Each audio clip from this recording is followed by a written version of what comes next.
Eh, ¿Por qué sería importante para los organismos multilaterales, digamos, la educación médica? ¿Cuál es el rol, digamos, ¿no? ¿Por qué es un tema de relevancia e importancia para la salud global? Sin duda, eh, la importancia radica en que la educación médica constituye uno de los pilares fundamentales para tener profesionales de la salud, médicos de calidad y que trabajen en un sistema que contribuya a objetivos globales.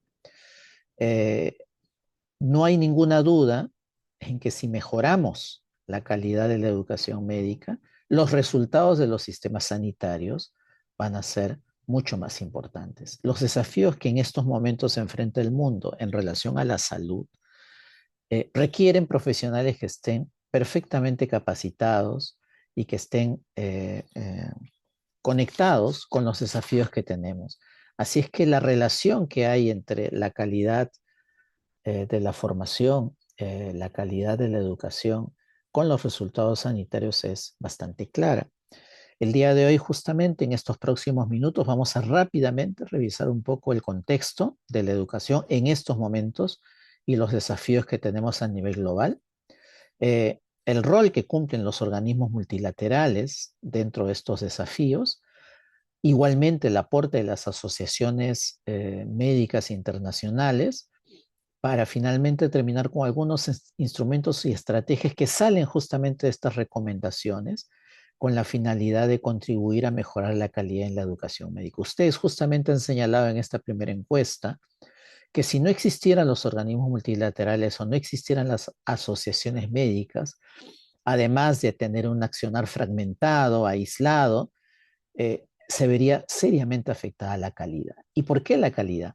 Pues justamente porque estas instituciones, tanto los organismos internacionales de carácter multilateral como las asociaciones, ofrecen estándares, ofrecen recomendaciones, guías que nos ayudan a mejorar de manera conjunta y contribuir de manera más apropiada a los desafíos que tenemos en estos momentos. Entonces, vamos a rápidamente comenzar esta sesión.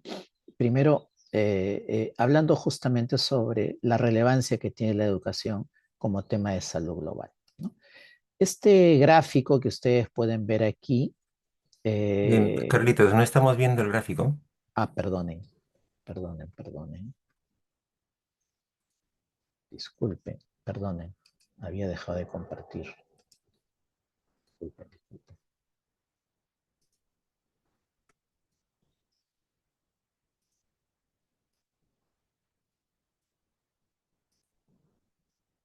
Ahora sí pueden verlo.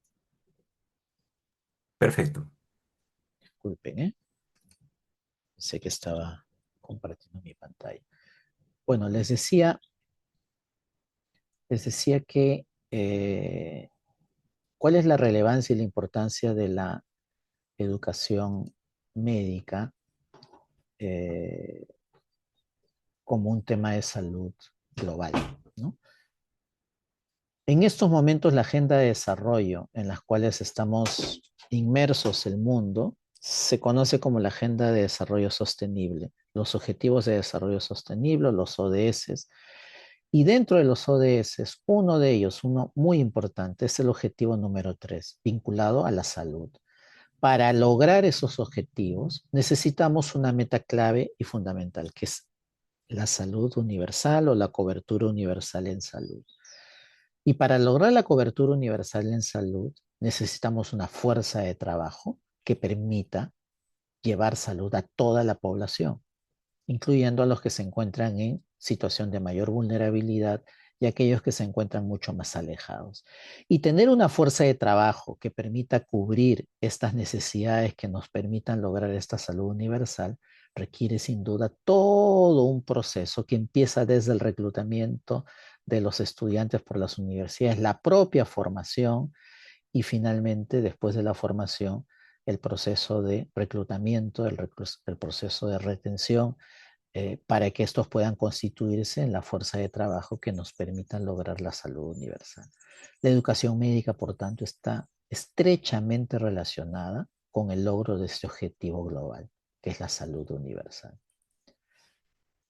Entendiendo esto, es fácil suponer entonces que la educación médica está dentro de una agenda de trabajo, no solamente de desarrollo sostenible, sino dentro de la agenda de la salud global. En los distintos espacios en donde se discuten estos temas entre los diferentes países, el tema de la formación de los trabajadores de salud y dentro de ellos la formación y la educación médica son un tema de especial relevancia y de especial trascendencia para para los países, para la sociedad en su conjunto. Y esto se ve traducido en que este tema se ve de manera especial en las agendas de los organismos multilaterales, en donde se juntan los diferentes países para discutir estrategias que nos permitan alcanzar este objetivo y esta meta, ¿no? Veamos aquí brevemente cuáles son los principales elementos que se han identificado en estas discusiones que suelen tener nuestros países cuando se habla de salud, cuando se habla de formación, cuando se habla de educación médica, ¿no? Primero, que si bien es cierto, se necesita una mayor cantidad de trabajadores de salud, está absolutamente claro que no es solamente un tema de cantidad, sino también de calidad. Una educación sin calidad tiene un impacto tremendo, puesto que aumenta el riesgo para la salud de la población. Esto es un tema que ha emergido en numerosas discusiones. Se habla mucho de la brecha de recursos humanos, se habla mucho de la brecha de número, mucho de la brecha distributiva, pero otra brecha que es mucho más grande es la brecha de calidad. Y esto evidentemente tiene directamente que ver con el rol de las universidades. El otro gran tema que se ha podido ver en los diferentes diagnósticos que se desarrollan y que se hacen es que si es que la formación de los profesionales no está vinculada, no está ligada con las necesidades reales de los espacios y territorios donde van a trabajar, tampoco vamos a tener un adecuado impacto. Es necesario alinear la formación con las necesidades y con la realidad nacional. Esto es algo que también se ha podido evidenciar a través de numerosos estudios. De la misma manera, existe también una eh, eh, necesidad de tener una adecuada capacidad institucional para poder avanzar e impulsar mejoras en la formación y la educación. Eh, Ustedes entenderán perfectamente mejor que yo que en estos momentos para dar una educación de calidad necesitamos infraestructura, necesitamos conectividad, necesitamos equipamientos, necesitamos profesionales y profesores y docentes plenamente capacitados. Entonces, es fundamental que las instituciones formadoras también sean instituciones fuertes que tengan los recursos necesarios y suficientes para implementar esta agenda. La salud universal, la cobertura universal en salud, ha estado y sigue estando en estos momentos en una muy intensa discusión sobre lo que requiere de parte de los profesionales de la salud y dentro de ellos de los médicos. Algunos de los consensos que se han logrado tener, que se han logrado alcanzar en relación a este tema, es que la formación, la educación, tiene que estar centrada en la persona. Prácticamente los modelos y recomendaciones que emanan de los organismos internacionales señalan claramente la importancia y la necesidad de que la formación esté centrada en las personas, en las familias, en las comunidades. Eh, Algo que evidentemente hay que expresarlo y traducirlo en el proceso de formación. El otro elemento clave y crítico y central es la toma de decisiones, ¿no? Hoy en día se habla de que este momento crucial, que es tomar decisiones en el ámbito clínico, cada vez más se enfrenta a situaciones de incertidumbre. Los profesionales de la salud, los profesionales médicos frente a los pacientes, se encuentran en situaciones o dilemas en donde es más difícil cada vez más identificar un diagnóstico. tenemos que empezar a enseñar a nuestros estudiantes a cómo navegar en la incertidumbre y cómo poder aprovechar las herramientas con las que se cuentan para tomar las mejores decisiones. Asimismo, es clave y fundamental desarrollar profesionales de la salud que tengan competencias para la comunicación, una comunicación efectiva, una comunicación asertiva. La situación es que nuestros pacientes, los ciudadanos, cada vez son menos pacientes, cada vez son más exigentes, cada vez están más informados y eso requiere de parte de los profesionales de la salud herramientas, instrumentos que les permitan relacionarse y hacer su trabajo de una manera más efectiva. Y eso incluye, sin duda, habilidades para la comunicación, ¿no?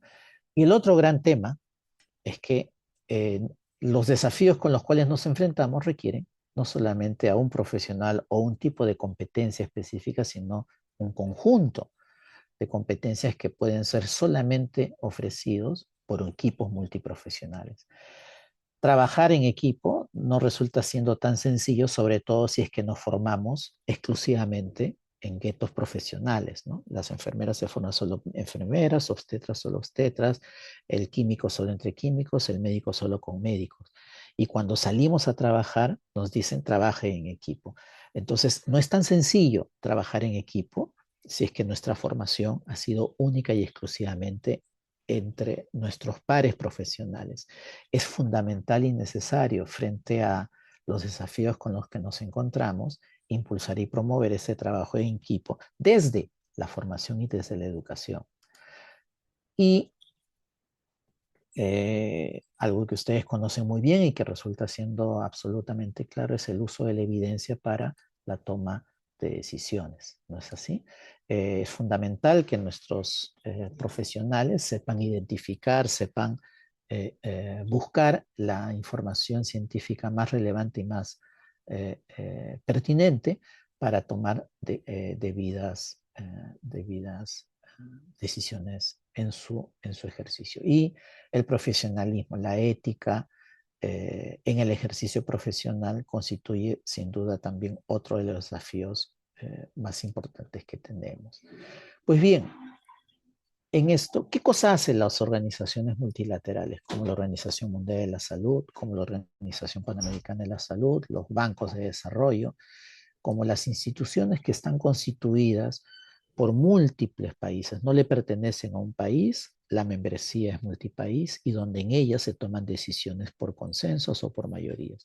Un organismo multilateral, por definición, es un organismo que está constituido por múltiples partes. No le pertenece a un país, sino todos los países constituyen o forman parte de ella. Es como la Organización Mundial de la Salud. En el cuerpo directivo de gobierno se sientan 193 delegados de países. Cada país tiene un voto y esos países deciden quién es el secretario general, deciden su presupuesto, deciden sus planes de acción, deciden las prioridades que van a desarrollar. Pues bien, la Organización Mundial de la Salud, que pertenece a las Naciones Unidas, es un ejemplo de organismo multilateral. Se financia con los aportes de todos, se escoge entre todos a quien va a dirigir la institución y de manera colectiva definen una agenda. Pues en el caso de la Organización Mundial de la Salud, por ejemplo, incluyeron dentro de esa agenda la educación médica. ¿Y qué cosas desarrollan en educación médica? ¿Cuál es el rol que han desarrollado en los últimos años? Han establecido marcos normativos importantes, sobre todo para estandarizar y para mejorar la calidad en la formación, por ejemplo, ¿no? Pero además también generan evidencia y datos en la página web de la Organización Panamericana de la Salud, en la Organización Mundial de la Salud. Tenemos, por ejemplo, información sobre cuál es el déficit de profesionales de la salud, tenemos información sobre cómo se encuentran distribuidos a nivel global. Tenemos además información sobre la cantidad de profesiones de la salud que se encuentran disponibles por cada uno de los países. Pero otro aspecto también clave es la coordinación de la cooperación internacional. Muchas de las acciones que han fortalecido, que han dado mejoras cualitativas en la educación médica a lo largo de los últimos 100, 150 años, han sido hechas con fondos de cooperación internacional. Desde la Fundación Rockefeller, que impulsó una transformación de la educación médica en los Estados Unidos, hasta la fecha, muchos de los organismos internacionales destinan recursos para trabajar con las universidades, con las asociaciones internacionales, con la finalidad de mejorar su desempeño, sobre todo alineándolos con estas recomendaciones que salen en los países. También resultan siendo claves para movilizar recursos financieros. Como bien lo comentó el doctor Mendoza, existen a nivel global disponibilidad de recursos financieros, entre los cuales, uno de los cuales, o una de las prioridades resulta siendo la formación y la educación, ¿no? Pero también resulta siendo importante para la rendición de cuentas, ¿no? En estos espacios, los gobiernos y los países, incluyendo además también instituciones y asociaciones que forman parte de ellas, como la Asociación Médica Mundial, eh, rinden cuentas y cuentan anualmente lo que están desarrollando, lo que están haciendo. Es un espacio importante para conocer y saber lo que están haciendo diferentes organizaciones internacionales. El último documento que ha salido justamente de la Organización Mundial de la Salud y que está vinculada a la formación médica es este plan de acción que va hasta el 2030, en el cual se establecen una serie de recomendaciones alineados plenamente al desafío global que tenemos en estos momentos. Solamente para reseñar he puesto este gráfico que hace referencia y que resume de alguna manera esta publicación que se encuentra disponible. El gran desafío que tenemos hoy en día en los sistemas de salud, además de la formación, es la retención y el reclutamiento de los profesionales de la salud, ¿no? Nuestros países están teniendo serias dificultades en reclutar y sobre todo en retener a los profesionales en zonas que son más alejadas, en zonas en donde hay mayores problemas de salud, ¿no? Esta gráfica refleja las principales recomendaciones que mandan de estas guías, ¿no? Invertir en la formación en salud, mejorar la formación y la educación, reclutar de manera inteligente y apropiada y retener al personal de salud, optimizar su desempeño y planificar de manera apropiada y adecuada la formación, el reclutamiento, la inversión en salud. Entonces, organismos multilaterales nos permiten tener estas orientaciones y estas guías que sirven como pauta para el desarrollo de nuestros planes de acción, pero también nos plantean algunos otros desafíos que solo se pueden ver desde una perspectiva global. Por ejemplo, el tema migratorio, ¿no? La data internacional nos muestra claramente que así como existe una distribución inequitativa en un país, en un territorio de los profesionales que se concentran en ciudades y hay cada vez menor disponibilidad en zonas rurales, si uno lo mira a nivel global, claramente observa que los profesionales médicos, por ejemplo, están más concentrados en Europa, en Norteamérica, y hay una menor disponibilidad de médicos en regiones como África, el sudeste asiático o América Latina.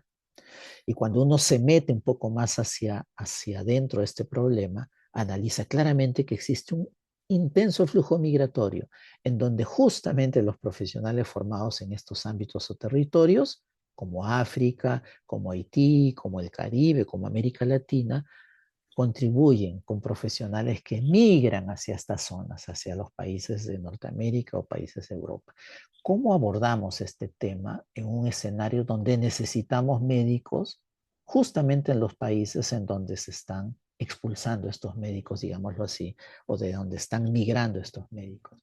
La Organización Mundial de la Salud, por ejemplo, ha planteado un código de ética para el reclutamiento internacional de profesionales, de tal manera que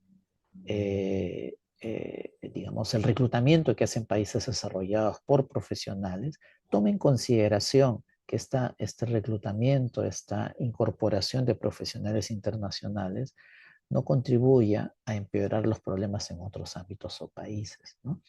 Esta es un tema que está en pleno debate en estos momentos en espacios como la Organización Mundial de la Salud, en donde se busca establecer algunos mecanismos que nos permitan cubrir los vacíos que hay en países desarrollados, porque sin duda los tienen, por alguna razón están acogiendo migrantes, pero que esto tampoco no perjudique a estos países de donde provienen estos profesionales, ¿no?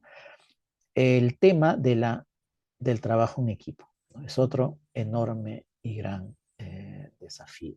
Esta semana tuvimos la oportunidad de estar en el aniversario de la Asociación Peruana de Facultades de Medicina, la PEFAN, que es la asociación médica que agrupa la Facultad de Medicina en el Perú.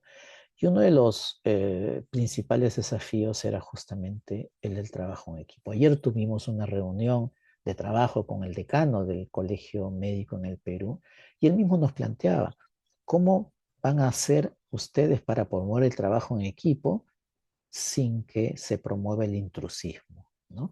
El trabajo en equipo plantea toda una serie de desafíos y estos deben ser abordados desde la formación, desde la universidad, desde el pregrado y representa sin duda uno de los más importantes desafíos que tenemos hoy en día.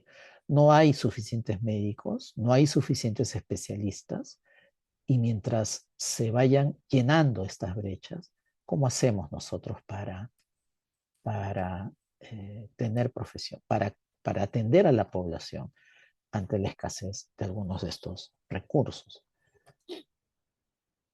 En el caso de las asociaciones internacionales, como es la FEPAFEM, por ejemplo, se establecen sin duda roles importantes como el establecimiento de estándares y el trabajo en redes. Este curso, este programa de formación, es uno de los productos justamente del trabajo de estas asociaciones internacionales. Juegan sin duda un rol trascendental y crucial en el establecimiento de estándares que además nos ayudan a mejorar de manera colectiva. Ustedes ya lo plantearon desde el inicio cuando nos dijeron en esta pequeña encuesta qué cosa pasaría si no existieran organismos multilaterales ni asociaciones, ¿no? La calidad se vería afectada. Y es que el trabajo que hacen las asociaciones nos han permitido ir mejorando de manera colectiva estos estándares de trabajo, estos estándares de actuación, ¿no? Y, y ya para ir acabando, ¿no? A lo largo de estos últimos años, tanto las asociaciones médicas internacionales como los organismos multilaterales han estado contribuyendo a la mejora en la formación y en la educación médica, ¿no? A través de estándares, a través de guías, a través de datos, pero sobre todo también a través de espacios de colaboración entre diferentes países, entre diferentes asociaciones, ¿no?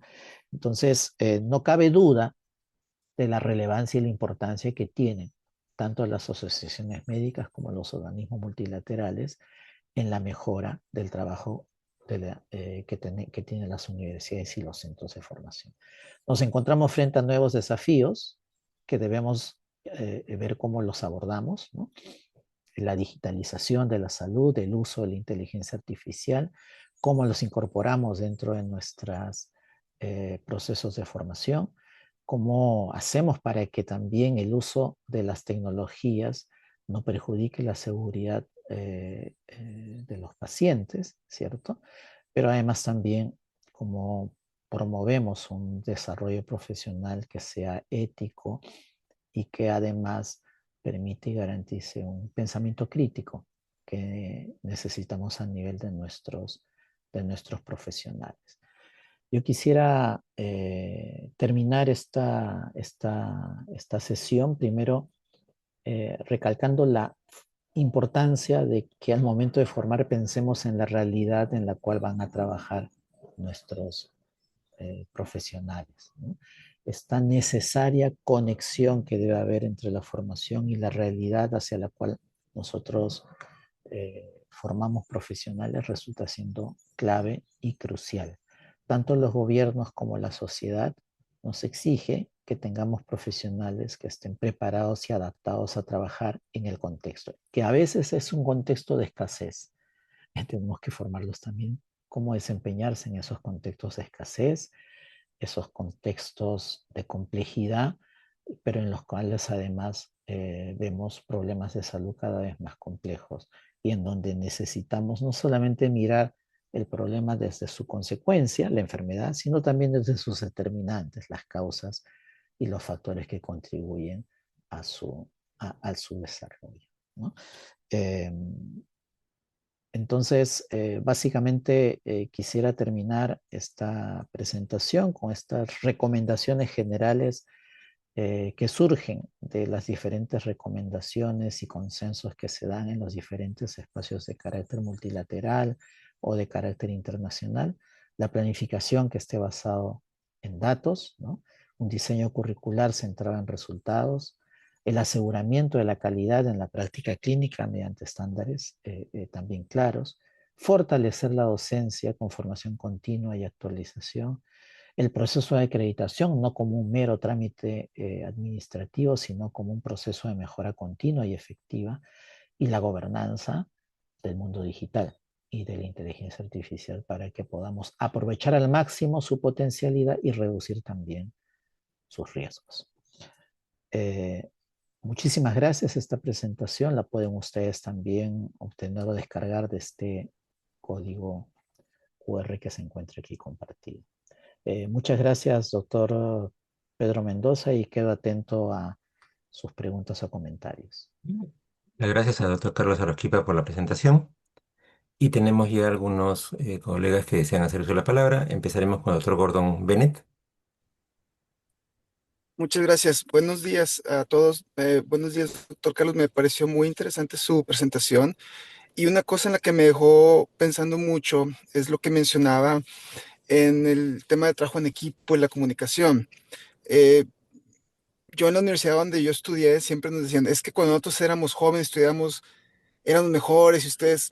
Yo no creo eso, yo no creo que ahorita las generaciones sean peor que las de nosotros, simplemente va cambiando. Pero sí una cosa que veo y me preocupa de las generaciones actuales y que está relacionado con lo que usted mencionó, es que tienen serios problemas de comunicación e inclusive a veces también tienen problemas para entender las indicaciones que se les da o seguir las indicaciones que se les da para actividades, algo así. Y eso también les genera problemas para trabajar en equipo. Y creo que los que trabajamos también ejerciendo la parte clínica nos damos cuenta que muchas veces los errores que se dan en la medicina es precisamente por eso, porque no sabemos trabajar en equipo o porque no nos podemos comunicar entre nosotros o no nos podemos comunicar con nuestros pacientes. Entonces, y eso genera problemas en la relación médico-paciente que a veces inclusive puede terminar en problemas legales. También el tema de la inteligencia artificial, yo estoy muy de acuerdo con ello, pero muchas veces el alumno simplemente le pregunta algo a ChatGPT y no investiga y pues, ChatGPT todavía se equivoca. Entonces, esas son las cosas que a mí me dejan pensando y me preocupan un poco. ¿Qué propondría usted para técnicas o mecanismos para mejorar esta comunicación y este trabajo en equipo? Muchas gracias por su presentación, doctor. Muchas gracias, doctor Bennett. No sé, doctor Mendoza, si colectamos varias preguntas y respondemos todas o voy respondiendo una por una. Yo creo que mejor hacemos una pequeña ronda, doctor Arequipa. Doctor Muy bien. Gonzalo Navarro, ¿lo escuchamos? Gracias, doctor Aroskipa, por su valioso conocimiento y sobre todo, eh, pues por su experiencia que se ve reflejada en la presentación. Quiero hacer una pregunta ya un poco más enfocada al contexto en el cual estoy viviendo. Nomás para poner en contexto, la universidad en la cual yo participo y que formo parte de ella está en el norte de México. Justamente estamos a 2 horas de Estados Unidos. Y eso, ahorita que estuvo comentando la situación, la plática, pues cada vez estamos viendo más y más a alumnos de pregrado que están enfocados en irse a estudiar a Estados Unidos. De hecho, este semestre ya nunca lo había visto y tengo 4 solicitudes pues tengo que aprobar 4 solicitudes para que todavía ni terminan su servicio social y ya se quieren ir a estudiar a Estados Unidos. Entonces, mi pregunta va encaminado hacia esta, pues no problemática, sino situación que se me está presentando y cada vez más, con más regularidad. ¿Qué podemos hacer nosotros como la Escuela de Medicina de Pregrado, para formar médicos, estamos preocupados para formar a médicos con competencias globales, obviamente, y que estén preparados para estas situaciones, pero a la vez también cómo hacer, y lo que comentó usted, retenerlos, porque seamos sinceros, la mayoría de las personas que se quieren ir, pues son los alumnos de excelencia, son los alumnos que sobresalen un poco más, ¿no? Esa sería mi pregunta en base a su experiencia. Y muchas gracias, doctor Navarro. Una pregunta más de parte del doctor Mauro Mesa. Doctor Mesa. Sí, buenos días, colegas. Eh, yo quería plantear, doctor, una inquietud. En el caso de mío, que dirijo una escuela de medicina humana bastante joven, que recién hace 2 días ha cumplido 12 años de vida institucional, nos interesa muchísimo, ¿no?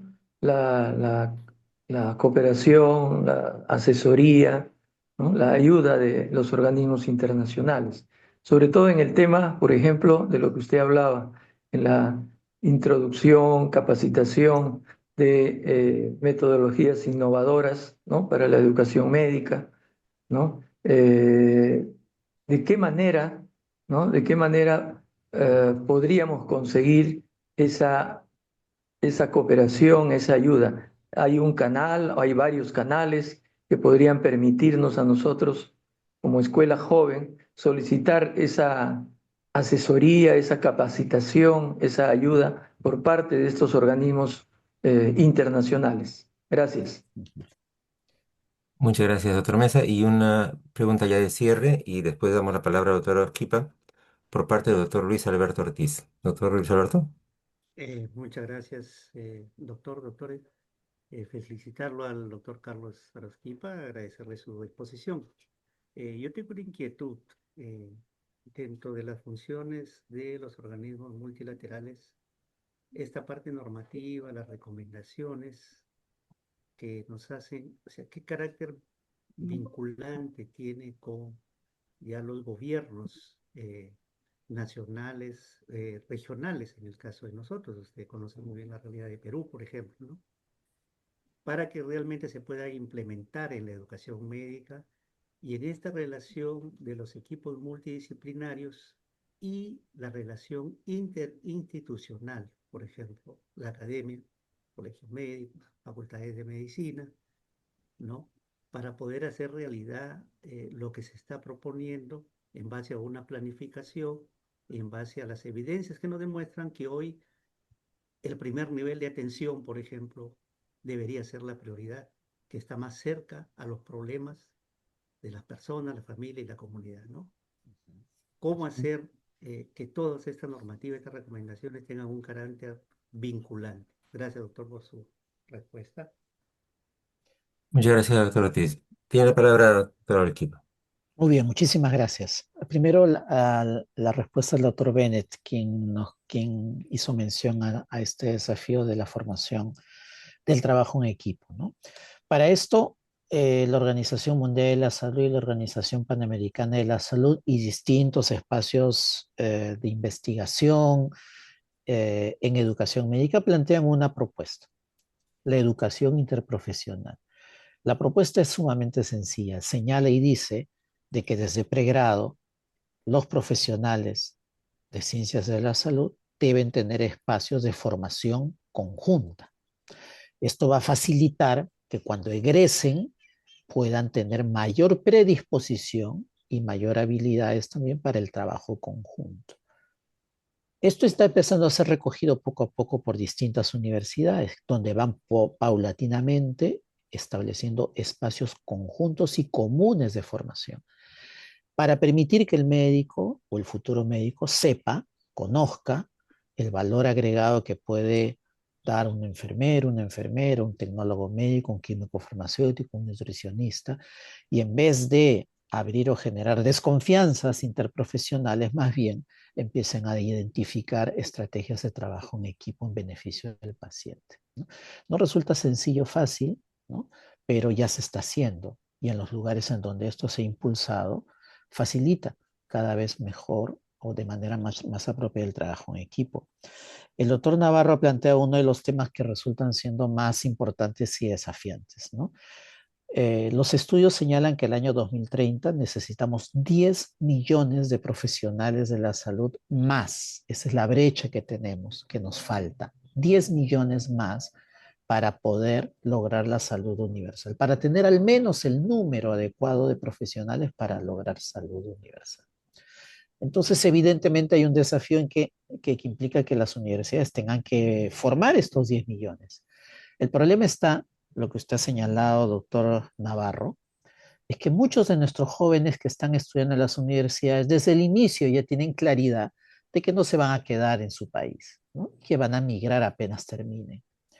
La globalización nos ha traído también la facilidad para desplazarnos y movernos, ¿no?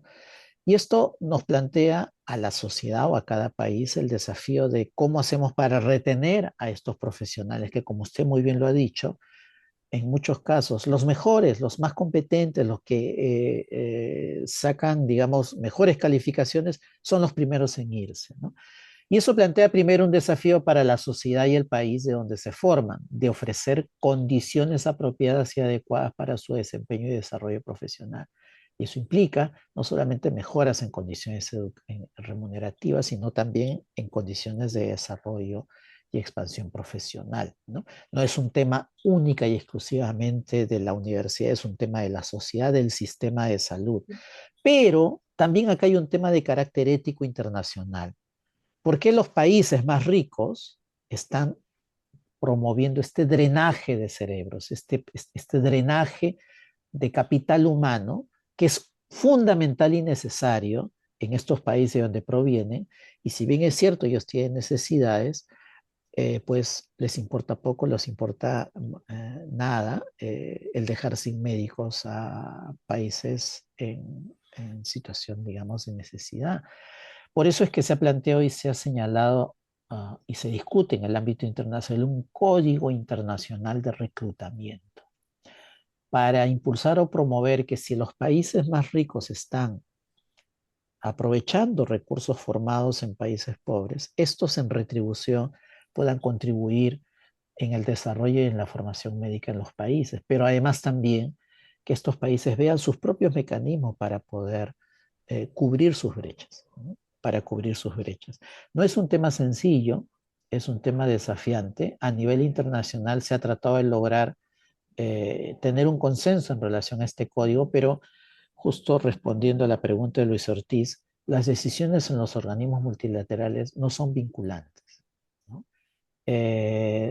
Emanan como recomendaciones, como guías, como orientaciones, que los países puedan adoptarlas o no, no generan carácter vinculante. Y aquí quiero señalar algo a propósito de la pregunta de Mauro Mesa sobre cómo lograr cooperación, cómo lograr esta ayuda, cómo conseguir beneficios para nuestra organización, nuestra institución académica. Seamos claros, desde hace un año y algo más, los organismos multilaterales, el multilateralismo en general, está en jaque. Está en jaque por un contexto global que ustedes conocen muy bien, ¿no? El país que más contribuye con cuotas voluntarias, pero además con fondos de cooperación, el que mayor recurso e inversión había hecho en los últimos, no digo 30 años, digo 50 años, 60 años, a la mejora de la salud global, incluyendo la educación, ha decidido retirarse de estos organismos y dejar de contribuir y de pagar su cuota como país miembro, pero además los recursos que tenía destinados para la cooperación. Y detrás de él lo han seguido varios países. Esto representa probablemente el desafío más grande que tiene el multilateralismo desde su creación más reciente después de la Segunda Guerra Mundial. Los recursos disponibles para la cooperación, por ejemplo, que viene de estas instituciones y organizaciones, se ha reducido significativamente. Y en estos momentos tienen el desafío de sobrevivir a este embate y garantizar de que puedan seguir funcionando, ¿no? Entonces, estamos en una coyuntura especial donde se están replanteando las reglas de juego. Lo que se había conseguido en multilateralismo es establecer algunos principios básicos de convivencia civilizada y en paz, se están alterando. Este principio de que todos respetamos la soberanía de cada país, de que las disputas o diferencias se discuten antes que usar la guerra, todo eso está eh, sobre la mesa nuevamente y está bajo revisión, porque aparentemente hay un país que dice, no, no me interesa esto, y algunos otros países lo están siguiendo. Entonces, en este escenario, queridos amigos, la disposición, la disponibilidad de recursos de esta cooperación que provenía o proviene de las agencias, sobre todo de Naciones Unidas, como la Organización Mundial de la Salud, Organización Panamericana de la Salud, está restringida, está limitada. Sin embargo, tenemos algo que sí resulta siendo, que no está siendo afectado, que son aquellos recursos de cooperación horizontal o de cooperación sur-sur.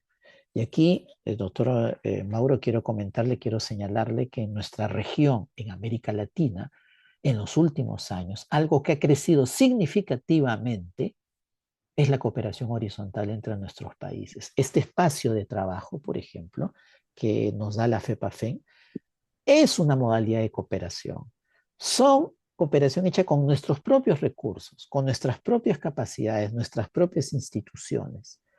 Los fondos disponibles para la movilidad que, por ejemplo, antes existían entre instituciones, habrán reducido un poco, pero confiamos en que esto sea temporal, ¿no? Como ocurrió en el año 2021, 2020, donde Estados Unidos también tomó la decisión de retirarse de la Organización Mundial de la Salud, pero luego al año siguiente el nuevo gobierno decidió suspender ese retiro y siguió contribuyendo y trabajando. Esperamos que esta también sea una situación de carácter temporal, pero mientras tanto, lo que sí tenemos, lo que es abundante, lo que cada vez es más rico, es la cooperación entre nosotros mismos. Este espacio donde ustedes, colegas mexicanos, peruanos, colombianos, comparten sus propias experiencias, se identifican espacios de trabajo, es sumamente importante y crucial. Esta semana, por ejemplo, se ha lanzado un fondo de cooperación horizontal, Oscar Mujica, un fondo brasileño en honor al presidente uruguayo Oscar Mujica, que pone una cantidad significativa de recursos para impulsar cooperación entre países en diferentes temas de salud, incluyendo educación médica, por ejemplo, ¿no? Y así como hay este fondo, tenemos fondos como el Fondo de la Alianza del Pacífico, como el fondo también Brasil, Sudáfrica, China, India, múltiples fondos de cooperación sur-sur que están disponibles y que no han sido afectados por esta crisis multilateral, ¿no? Es probable que en este escenario se fortalezcan más las asociaciones médicas internacionales, se fortalezcan más espacios de articulación subregional, como por ejemplo el SICA, como por ejemplo el CARICOM, como por ejemplo la COMISCA, o como por ejemplo también la Comunidad Andina, o como por ejemplo los países de América Latina y el Caribe, ¿no? Entonces, tenemos un desafío como civilización, digamos, en estos momentos, que evidentemente nos incluye a nosotros, y en el cual, a pesar de esto, tenemos que seguir entrenando, formando jóvenes profesionales, y en los cuales nos tenemos en principio nosotros primero, y luego están estas recomendaciones y guías. Voy a compartir con la administración del curso los resultados de una reunión llevada a cabo la semana pasada, la Alianza Panamericana por la Atención Primaria de Salud, que ha tenido como auspiciadores a la Organización Panamericana de Salud, el Banco Mundial y el BID. Uno de los temas que se tocó fue la formación de recursos humanos y en particular la formación interprofesional y el trabajo en equipo, que espero les pueda resultar útil. Muchas gracias, doctor Mendoza, y un cordial saludo para todos ustedes, colegas y amigos. Muchísimas gracias, doctor Arquipa, por su excelente presentación, tan didáctica como siempre, también documentada y actualizada, y trayéndonos también recomendaciones y tips. Creo que son muy valorados por todos. Muchísimas gracias, doctor Arquipa, nuevamente y hasta cualquier momento. Un abrazo. Gracias.